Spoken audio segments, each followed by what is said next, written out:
हम एक रिलेटिव के यहाँ गए थे, तो नहाने गए तो हम पूछे भैया साबुन उबुन है? हम लोग तो घड़ी साबुन से नहा लेते हैं, सर्फ एक्सेल कोनो मिल जाए, तो कह रहा उसी में होगा। अरे जो साबुन के लिए वहां 5-6 गो चीज था, समझे में नहीं आ रहा था ये है कौन चीज।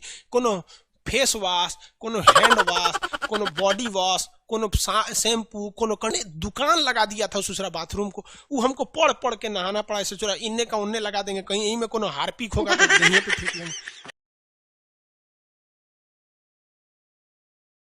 जो लड़कियां होती हैं सब ना, उनको अपना शरीर अपना चेहरा ना एकदम भभका के रखना है एलईडी बल्ब की तरह, लेकिन कभी कभी भगवान उनसे नाइंसाफी कर देता है, पिंपल्स निकाल देता है।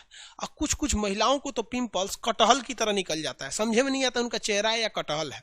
तो उसके लिए हम लोग एनिलीडा का यूज करेंगे, जोंक का। उसे लीच थेरेपी कहा जाता है। क्या किया जाता है कि कटोरा में जोंक ले आते हैं, सब मुंह पे उतार देते हैं। सब जोकवा जो होता है ना, पिंपल्सवा को देखता है तो हवा हवा खा जाता है। हवा के समझते हैं भूखाइले रहता है, हड़हड़ा के खा जाता है, पूरा मवाद वगैरह पी जाता है, खून चूस के पी जाता है। कहता है हाँ कितना टेस्टी है, मतलब पिंपल्स वगैरह में पकल पकल मवाद रहता है, पी जाता है। और इनकी खासियत क्या होती है, इन जोंक का थूक लार्वा जहां लगेगा वो एंटीसेप्टिक का काम करते हैं, फिर वहां कुछ नहीं होता है।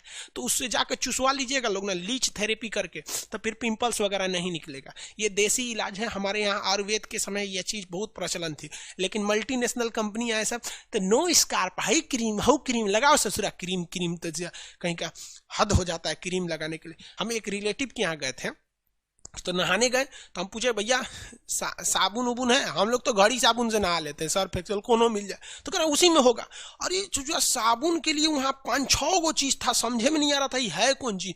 कोनो फेस वॉश, कोनो हैंड वॉश, कोनो बॉडी वॉश, कोनो शैम्पू, कोनो करने दुकान लगा दिया था दूसरा बाथरूम को। वो हमको पढ़ पढ़ के नहाना पड़ा। ऐसे चोरा इन्ने का उन्ने लगा देंगे, कहीं यहीं में कोनो हार्पिक होगा तो दहिए पे फेंक लेंगे। ये सब कांड करता है। हमारे यहाँ लीच थेरेपी हुआ करती थी। तो हम लोग के वक्त में आखिर स्वामी दयानंद सरस्वती ने क्यों कहा था कि वेदों की ओर लौटे? हमारे यहाँ आयुर्वेद था, अर्थार्वेद था, ये सब बहुत पहले से थे सब। तो ये लीच थेरेपी आप समझ गए होंगे। इसमें एक सूचना सुनिए बाबू, इस ससुरा बोर्डवा करंट मार रहा है, ठीक है? ध्यान से देखो भैया, करंट मार रहा है। यहाँ छू रहे हैं तो दिक्कत नहीं है, नीचे वाला बॉडी मेटल का है, उसको छू रहे हैं तो करंट मार रहा है। यार किसी दिन सटाई ले रह गया तो स्टूडियो में अकेले रहता, गनगना के मार देगा यहाँ पे। तो इसको बनने वाले को बुलाए हैं, वो 10 बज गया आ गया है, ठीक है? इसलिए फिजिक्स का क्लास आज सस्पेंड है। रीजन क्या है ससुरा? नहीं तो हम ही सस्पेंड हो जाएंगे, डर डर के छू रहे हैं।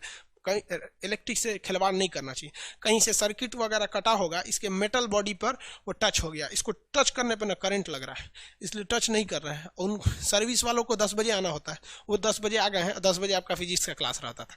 तो भैया हम इसको ठीक कराए, नहीं तो हम ही चल जाएंगे, सब फिजिक्स होते रहेगा आपका सब काम कांड खत्म हो जाएगा। तो फिजिक्स का क्लास आज सस्पेंड है, बाकी सारा चीज हो जाएगा। वो अब आधा घंटा में बना देगा इसको, कैसे भी कितना टाइम लगेगा ही इसको बना देगा, समझ में आ गया? बाकी सारा क्लास होगा, आप समझ रहे हैं ना इसको? ये अर्थ वायरिंग उठ रहा है। अब हम लोग कल मिलेंगे अगले क्लास।